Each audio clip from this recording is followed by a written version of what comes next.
I know that I speak for the mass of the American people and will continue increasingly the policy of carrying the war to the enemy in distant lands and distant waters. From Berlin and Tokyo and Rome, we have been described as a nation of weaklings, playboys. Let them repeat that now. Let them tell that to the boys in the flying fortresses.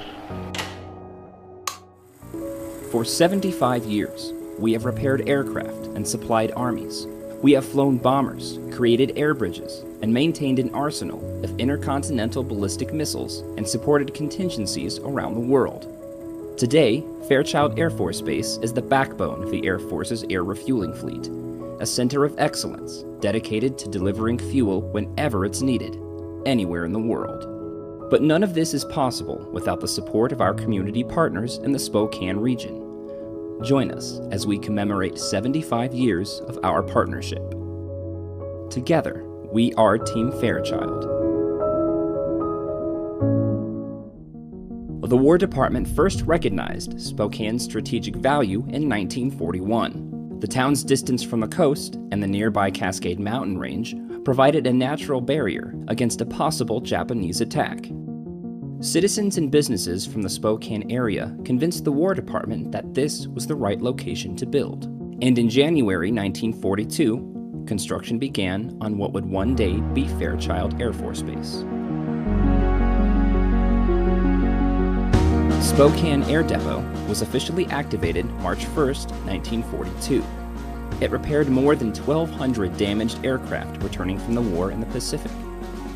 That same year, the 92nd Bombardment Group was formed and would later support the D-Day invasion and the Battle of the Bulge before being deactivated in 1946. Our name changed to Spokane Army Airfield in 1947, and then to Spokane Air Force Base in 1948, which quickly became synonymous with the largest B-29 fleet in Strategic Air Command. Then, hostilities in Korea presented our airmen with their next challenge. In 1950, the bombardment groups deployed to Japan under the Far East Air Force's Bomber Command. The 92nd flew 836 sorties and dropped 33,000 bombs on strategic targets. Around this time, Fairchild Air Force Base was given its current name in memory of Air Force Vice Chief of Staff General Muir S. Fairchild, who died while on duty at the Pentagon in 1950.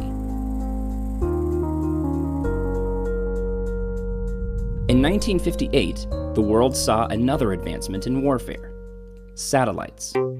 Strategic Air Command ordered Fairchild to activate 24-hour bomber crews in response to the Soviet Union's launch of Sputnik. The 1960s brought a period of change for Fairchild. In 1962, we became the first Strategic Aerospace Wing in Strategic Air Command, and would go on to play an integral role in the Cuban Missile Crisis. In 1966, what is now the U.S. Air Force Survival School became a part of Fairchild, providing life-saving training to airmen.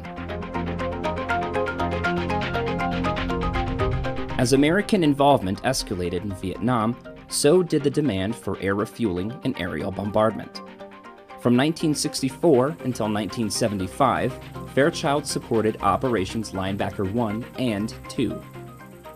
But victory was not achieved without loss. During a nighttime raid on Hanoi, a Fairchild B-52 was shot down by enemy fire. After 4 months in captivity, the pilot and the navigator returned home in April 1973. The rest of the crew were listed as missing. All of the bombers finally returned home October 25, 1973, after 9 years of battle. The Washington Air National Guard joined Team Fairchild in 1976 as the 141st Air Refueling Wing. During the 1980s, we maintained our 24-hour alert status, creating a deterrent to attacks against our homeland. Soon after Iraq invaded Kuwait in August 1990, 560 Fairchild personnel deployed overseas.